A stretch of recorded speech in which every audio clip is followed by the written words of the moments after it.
Okay, dirty jobs. I had the guys pull up two things: top 10 most dangerous jobs and top 20 dirtiest jobs. So let's which one do you want to go first? You want to go dangerous because you did dirty a lot, right? Yeah, sure. So let's go dangerous first. Okay, so apparently, according to a study, OSHA, which I know you work very closely with, OSHA, the most dangerous job in America is fishing and hunting workers. Okay. Number two is logging workers. It tells you fatality. Look, fatal injury, 132 out of 100,000. It's pretty interesting, by the way, fishing and hunting. Yep. So logging workers, 91.7 out of 100,000. Roofers, 47 out of 100,000. Construction workers, 43.3 out of 100,000. Aircraft pilot and flight engineers, 30. You know why that concerns me? Yes. If you put 34.3 out of 100,000, if the pilot is going down, doesn't he? Wait a minute, they're not flying alone. Right. Maybe Aircraft pilots and flight engineers were listed as two most dangerous jobs in 2018, but have since dropped in terms of profession with the highest fatal injury rate. Fatal accidents in these profession commonly occur because of transportation incidents, while commercial airplanes remain to be incredibly safe. The most dangerous aspect of the job is private aircraft. Correct. Wow, and helicopters. Yes. Like where it says Guys, that's a big transportation number, incidents. This is not commercial. This is not American It Airlines. doesn't It's not matter. Delta. You mean to tell me this is 3.4 out of 1,000? I feel like every time I turn on the news, a plane crashed today, and it's just some dude in a field out there. Like I feel like And that's Tom every is- day. And you're introduced me to your friend to buy private jet. Huh. You're so funny. That's not a private. Okay. Private jets aren't 6, crashing. It's these refuse- one-man, two-man planes every day. Refuse waste and recyclable material collectors, structural iron and steel workers, delivery and truck drivers. Number 9, underground mining machine operators, farmers, and agriculture workers. So those are known as the toughest jobs. Here's my question for you. We can take this any angle we want, but I'd love to see if CNN has done a survey, because I know they're all for equal opportunity, and MSNBC, to find out what percentage of these dangerous jobs are being done by men versus women. What do you think, since you're in this space a lot? Well, every single one of those jobs has been featured on Dirty Jobs. Most of them, I think, in the first 2 seasons. And I'd say the overwhelming majority are performed by men. Why do you think that is? Well, part of it has to do with inertia. You know, you start doing a thing, then you do the thing again, and it gets easier and easier to keep doing the same thing. That's always part of it. But personally, if you go back up to the first one, you're talking about basically hunting and gathering, right? I mean, that's what fishing, hunting. You leave the cave, you find the creature, you hit it over the head, you drag the meat back to the cave, you eat what you kill, you feed your family, and your identity comes from your ability to do that in some way, shape, or form. Shows like Deadliest Catch, Dirty Jobs, they launched an entire world of new programs that tapped in to that basic primal thing to some degree, and they awakened in our gender. They awakened in men. They reminded men, in many, many cases, in my view, that that thing had not been arbitraged out of our species yet. And we show you again and again men leaving the cave to hit the thing over the head, to eat what they kill and bring the food back home.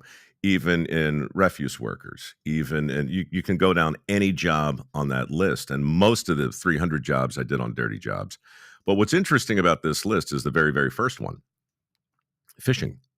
There's a very first word up there, even before hunting. It's a very specific kind of hunting, and it's a very specific activity.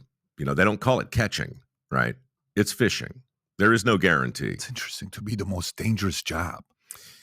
I was trying to sell Dirty Jobs in 2003 with no real success. And the network said, we do have something, though, that we're kind of curious about, which is crab fishing in the Bering Sea.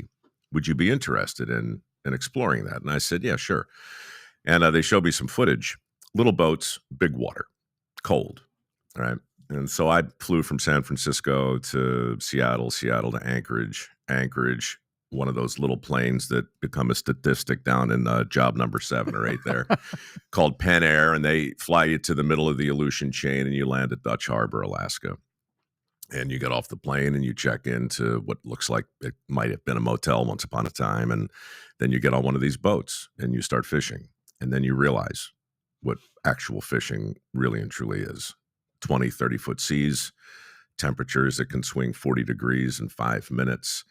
You want to talk about danger. I actually thought this was a misprint. You'll love this. They gave me an actuarial chart before I went out on the boat. 3 columns, injury rates, catastrophic injury rates, and mortality rates. Now, I'm on this little Pen Air flight from Anchorage to Dutch, and it's sporty, right? I got a bush pilot up there, and he's like saying, all right, folks, hang on. We're going to give... Whenever you're landing and the pilot comes on and says, you know what? Let's give it a shot. Right? You can hear the sound of your sphincter slam shut. And you're just like, the pilot's going to give it a shot, because like 40% of the flights that come into Dutch, they abort. They just turn back around and they land in Cold Bay or some other place, because you're flying in between mountains and the wind is crazy. And so I'm on this plane being just up and down and back and forth, and I'm reading these actuarial charts, and I'm thinking, somebody's just fucking with me. This can't be true. What do you think the injury rate is for a man who works on a crab boat for a full season, which is about, at that time in 2003, is 6 weeks? The injury rate. 20%? Higher. 50. Higher. 100%. Yeah, you're going to get injured on those type of jobs. Are correct, Adam. 100%. Yeah, that's why I don't do those kind of things. I stay here on podcast. And to be clear, a couple of stitches, broken finger, right? A mild, contusion. You're going to get knocked around. For sure. Guaranteed. Catastrophic injury rate, 8%. Wow. 6 weeks. So, yeah, an iron pot's going to slide across an icy desk and shatter your pelvis. All right, Jesus, Mike, you're going to lose an eye. You're going to dislocate an elbow. A helicopter is going to come, again, flown by one of these poor bastards down in category number 7, who's probably not going to make it back, to drag your ass off the boat, right, to some hospital. They're 8%. Yeah. Okay. The mortality rate, column 3, it's not even a percentage. They don't even give it a percentage number. 1 a week. 1 a week. Right. Now, 1 a week. So again, death? One person statistically is going to die every week during the 6-week period of crab fishing on the Bering Sea. Now, people who watch that show, which by the way is now in its 20th season. Is it Deadliest Catch? This is deadly. This is a show I've been narrating from the jump. Yeah. They know you can't script the Bering Sea. We know something bad is going to happen, but we don't know when. And in that first season, I spent 6 weeks up there. When I left, everybody I met, including me, had gotten injured. 8 and 10, or 8 out of 100, 8% had gotten seriously hurt. And I went to 6 funerals. Wow. The actuarial chart in 2003 for injury rates and mortality rates on the Bering Sea was not, in fact, an actuarial chart. It was a prophecy, and it came true 100%. And when I got back to the States and talked to my friends at Discovery, and we all looked at this footage, we realized that the question you're asking is not so different than what do people want to watch? Like, what does satisfying curiosity really mean? What does discovery really mean? Is it limited to, how the universe works and planet Earth, or can we look at what it means to leave the cave and bring home the meat? Like, is that actually a thing you can do on television? And when we saw that footage and we saw real men, most of whom, the lower 48 doesn't know exist. I mean, nobody had ever gone up there with cameras before, much less put them on a boat. much less get to know the deckhands and the greenhorns and the captains and live in the midst of that shitstorm. Nobody even knew it was happening.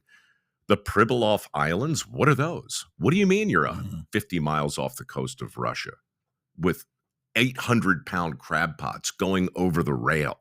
What do you mean you don't sleep for 48, 58, 70 hours at a time? What do you mean 6 people are going to die in the next 6 weeks?